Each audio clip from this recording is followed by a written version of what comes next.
tried to ban TikTok during his first term, but he's now trying to save the app. And you'll never guess why he had a change of heart. I have a warm spot in my heart for TikTok because I won youth by 34 points. And there are those that say that TikTok had something to do with that. I was on TikTok for the election, and I won the young people by 36 points. I'm not opposed to TikTok. That's right. TikTok helped Trump, so now TikTok is good. And by the way, if you're wondering whether Trump won the youth vote by 34 points or 36 points, the answer is he lost the youth vote by 11 points. Just a slight discrepancy right there. Just basically the same thing. So all this is up in the air. But TikTok users are not waiting around to find out how this is going to play out. Amid fear a TikTok ban could take effect later this week, some Americans flocking to Chinese apps like RedNote. I'm a TikTok refugee. And Lemon8. Both apps have similarities to TikTok, and Lemon8 shares a parent company, ByteDance. RedNote is owned and operated by the Chinese Communist Party, and users must agree to adhere to the Chinese constitution, practice socialist values, and promote the traditional culture of China. Yeah! Good job, U.S. government. You told Americans they couldn't see China anymore, and now they're running off to Vegas with it. I mean, this has got to be so frustrating for Kamala. She just spent a whole election fighting accusations that she's a socialist, and now every American is like, I would literally pledge to be a Chinese socialist for a good TikTok replacement. The question is, why would Americans be so cavalier about the threat of China spying? Maybe it's because after years of receiving monthly emails about how every American company has lost or stolen our data, we've become cynical about the concept of privacy. Or maybe we actually get off on knowing China is spying on us the whole time. Maybe it's gotten so bad I can't even enjoy a cat video anymore unless I know Xi Jinping is watching me from some digital cuck chair in the corner. So, looks like this new app, RedNote, is exploding. And the last time something from China went this viral was... It's not important. But when do you see what people are discovering once they're on it? One thing that I've noticed since being on RedNote for like the last 2 days is how much more advanced the Chinese culture is than what I had in my brain. Most of these Chinese people, they look so much less traumatized than most Americans. I am no longer convinced that we are living in a first world country. While lurking on RedNote, I found out about this car. We can't sell this car because it's Chinese. Look how cute it is. They sell it in pink. It's like $15,000, which is affordable. I made a new bestie. She ended up going to the market and sent me a picture of her local market. Corn on the cob, 94 cents. What would it be here in America, you might ask? $7. Is this what they don't want us to know?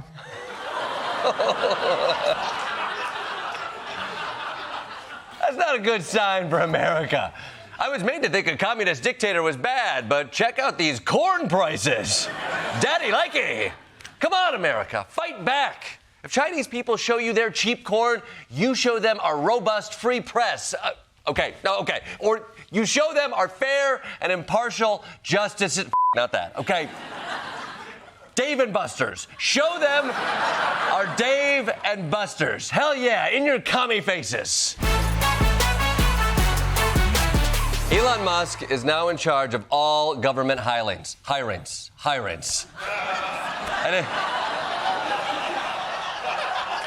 Sorry, I didn't say that right. I didn't say it right. Yeah, okay. Sorry. Okay. I don't know why I keep Hitler misspeaking. I don't know why I keep misspeaking. So this was already a pretty unusual thing for a president to do. But Trump being Trump, he had to make it even more ridiculous by introducing it with a full-on circus act in the Oval Office. Now look at this scene. Musk is holding court with his hands tented like a Bond villain, probably to stop him from doing a Nazi salute, with his 4-year-old child in tow. I mean, that poor kid. His dad literally runs SpaceX, and Elon took him to a meeting on federal spending. Dad, are we going to get to see the rockets? No, son, we're going to discuss budgets because I'm a shitty dad. I mean, everything about this event was so bizarre. Trump was sitting quietly for half an hour, retreating to his happy place, thinking about Arnold Palmer's giant Doge. And I mean, and who thought cloning Stephen Miller was a good idea? I mean, is it for spare parts? I mean, they look like a before and even more before picture. Okay? I mean, okay, but all right. Leaving aside this Renaissance painting done by the dogs playing poker guy, it's good that we have Elon Musk here. Because we've been watching him slashing programs and shuttering agencies for a month now, and we can finally ask Elon, why are you doing this? If the people cannot vote and have their will be decided by their elected representatives in the form of the president and the Senate and the House, then we don't live in a democracy. We live in a bureaucracy.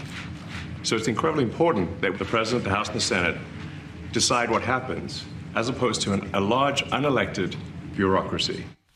Wow. What? Wow. I mean, you see why this guy's a genius.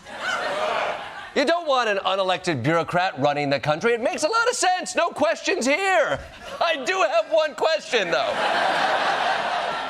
Isn't that you? I mean,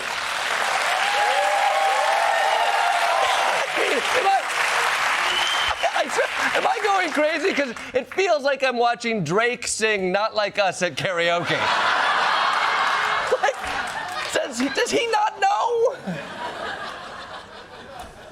Is having this one unaccountable bureaucrat in charge better than having those other unaccountable bureaucrats in charge? Because at least the others have to follow transparency laws. The only thing transparent about Doge is Elon's skin. I mean, his financial disclosures being kept secret, Doge is exempt from open records laws, and when someone on Twitter merely identified some of the people who work for Doge, Elon suspended their account and said, "You have committed a crime," which we tried to fact check with career officials at the FBI, but they're all working at a Panera now. So, Elon, I gotta tell you, I don't think you're being that transparent. So all of our actions are maximally transparent. In fact, I don't think there's been, I don't know of a case where an organization has been more transparent than the Doge organization. And I fully expect to be scrutinized and get a daily proctology exam. Oh! Well, I did the exam, and what an asshole!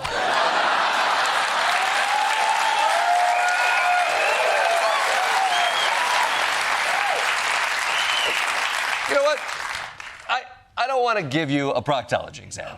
I just want to know what you're doing, because another advantage of federal bureaucrats is that they can't have conflicts of interest, whereas you seem to have every conflict of interest. SpaceX has government contracts. Tesla is under government oversight. X is under government investigation. And his hair plugs are being investigated by the Department of No One's Buying This.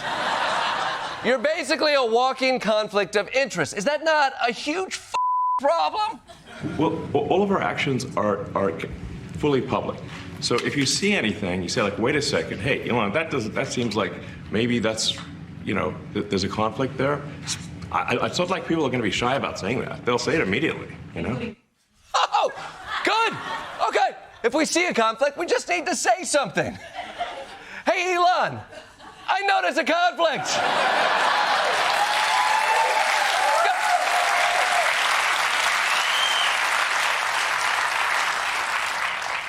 Did that work? No, nothing happened. There's no accountability and nothing matters. Great, perfect system.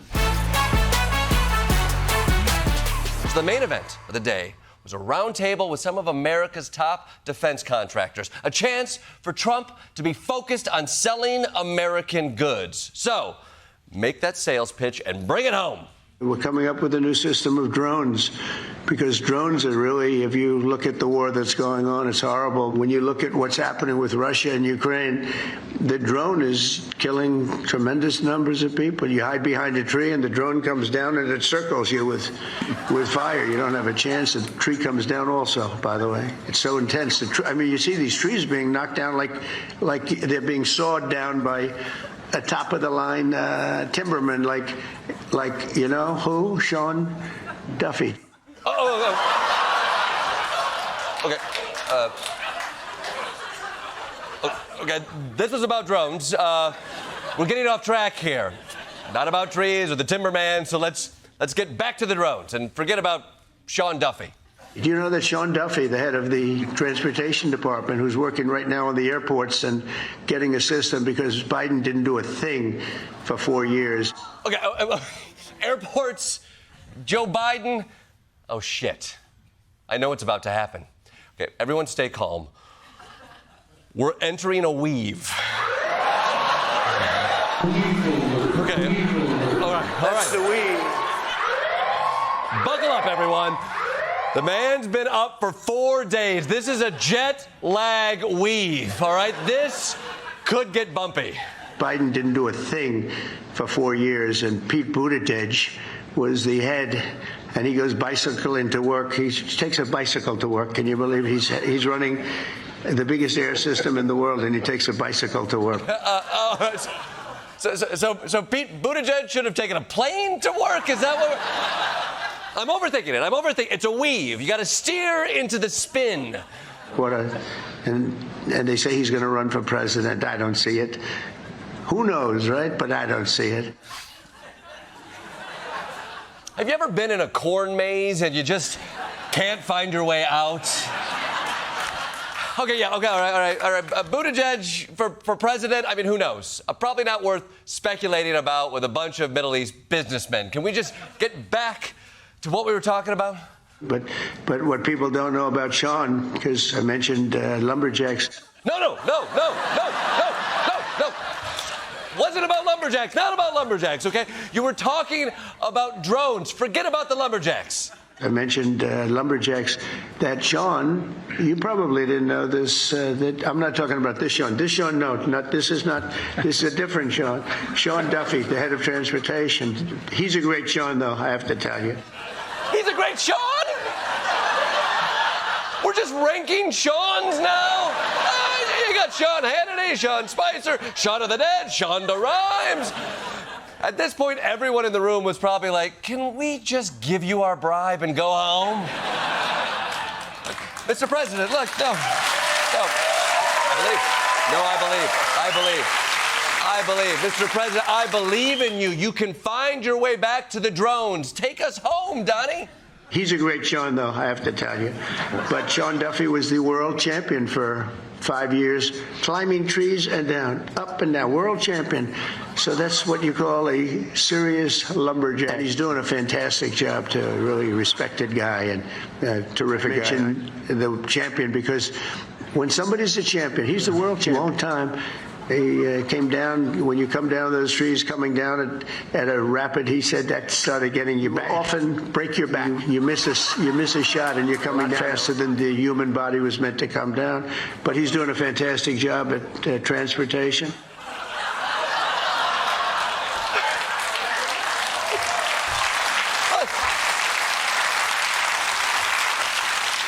Look at those faces.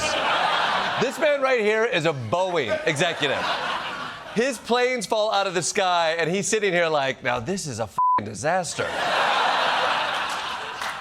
Can you imagine the translator at this event listening to all of this shit? Like, he said he loves it here. I don't know. Now, we've known for a while that this administration has wanted to blame autism on vaccines, but yesterday's big announcement came with a plot twist. First, effective immediately, the FDA will be notifying physicians that the use of let's see how we say that, acetaminophen. Is that okay? which is basically commonly known as Tylenol. Tylenol! At least you finished strong. Now, I don't want to suggest there's been some disconcerting cognitive decline, but back in 2020, that mofo could spit out hydroxychloroquine no problem.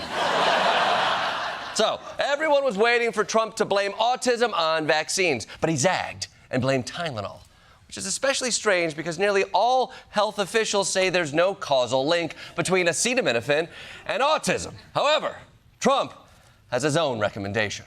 Tylenol during pregnancy can be associated with a very increased risk of autism. So taking Tylenol is not good. Don't take Tylenol. Don't have your baby take Tylenol. Don't take Tylenol. There's no downside. Don't take it. Don't take Tylenol. But with Tylenol, don't take it. Nothing bad can happen. It can only good happen. Ask your doctor if it can only good happen for you. Trump is so pissed at Tylenol, he's going to start bombing the pain reliever aisles at Walgreens. Joke's on you, Trump. Even missiles can't get through that plexiglass. You're going to have to ring the customer service button like the rest of us. You can tell Trump doesn't understand what a woman goes through during pregnancy. But as a dad who didn't miss a single appointment, it's not true that only good can happen if you don't take Tylenol. Not treating a pregnant woman's fever could cause irreparable harm before the baby comes out of her butt. Read a parenting book, Trump. And Trump wasn't just playing fast and loose with acetaminophen. He made sure to throw some anti-vax classics in there, too. And by the way, I think I can say that there are certain groups of people that don't take vaccines and don't take any pills that have no autism. That have no autism. Does that tell you something? That's currently. Is that a correct statement, by the way?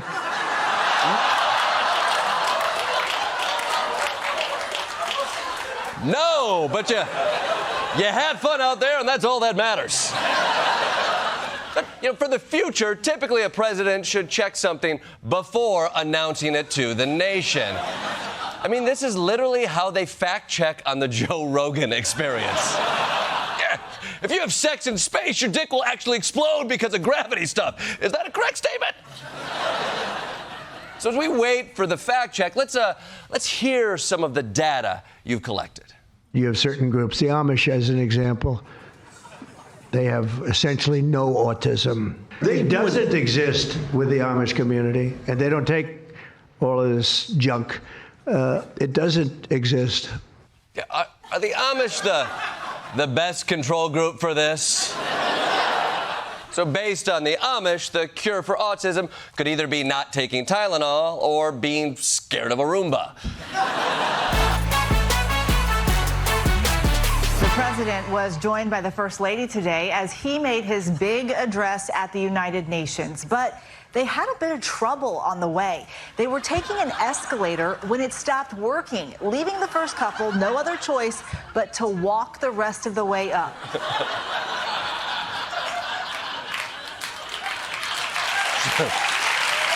Yeah. I like how he's just looking around when it broke, thinking, do I walk up these 15 stairs or do I just live here now?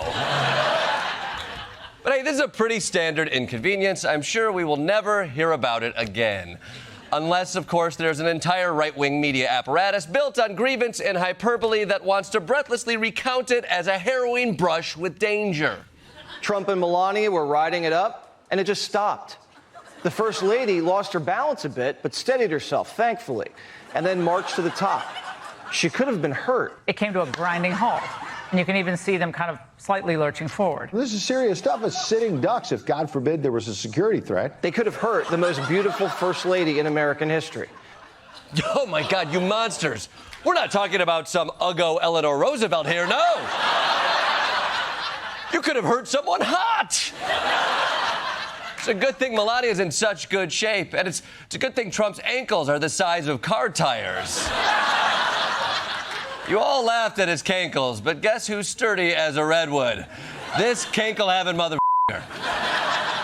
Now, the UN released a statement saying somebody at the top of the escalator inadvertently triggered a safety mechanism. So it seems like the whole thing is just a silly coincidence. Coincidence or sabotage? It doesn't look like a coincidence to me. Something more nefarious happening than just simple technical glitches. Absolute sabotage. I've been caught on like 5 elevators in my life. An escalator has never stopped working mid-escalation. I find it bizarre that just coincidentally, all these things just don't happen to work for the president when they work for everybody else. Are we really doing this? Are we going all in on the president being a victim of escalator sabotage? Because the deep state wants him to get his steps in? Can we just have a day, people? I will admit, it's a little suspicious that the escalator just happened to break for Trump. But, on the other hand, things do break a lot around him.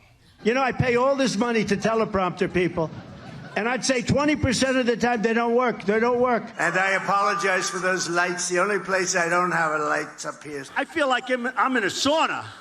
So I don't know what hotel this is, but you ought to try turning on the air conditioning. I think this mic stinks, by the way.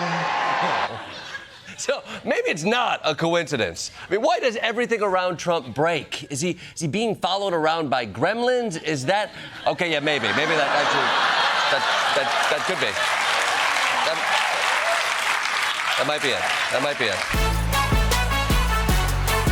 Today, Donald Trump announced a major deal to drastically cut the price of Ozempic and other weight loss drugs. It's all part of his campaign promise and his one consistent principle of no fatties. He made the announcement at the Oval Office today in an event that turned into a major HIPAA violation. Secretary Howard Lutnick. Do you take any of this stuff, Howard? Not yet. Okay, good. CMS Administrator Mehmet Oz, he doesn't take it. Where's Steve? Is he here? Head of Public Relations for the White House? He's taking it.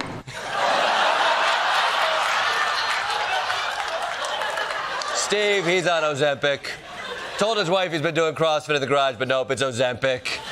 Steve's got to be careful, though, because I heard Ozempic interacts with Cialis, which Steve is also on.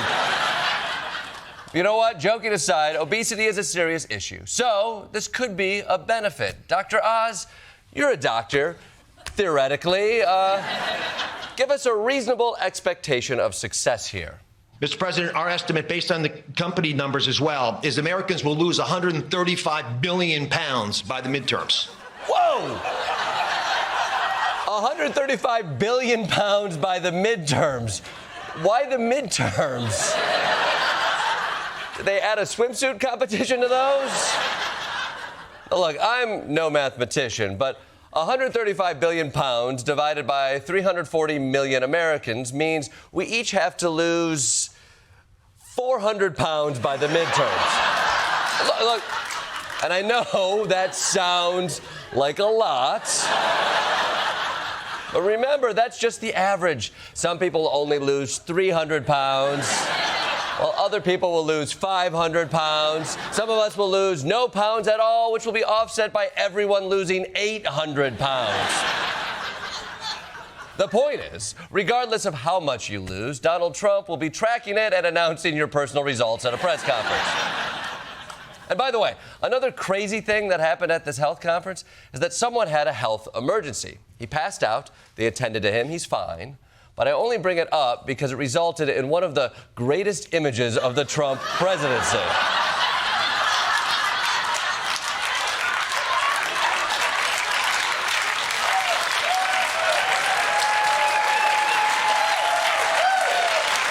Look at this. Everyone is attending to this guy. Meanwhile, Donald Trump is zoned out like he's in a marriage counseling session.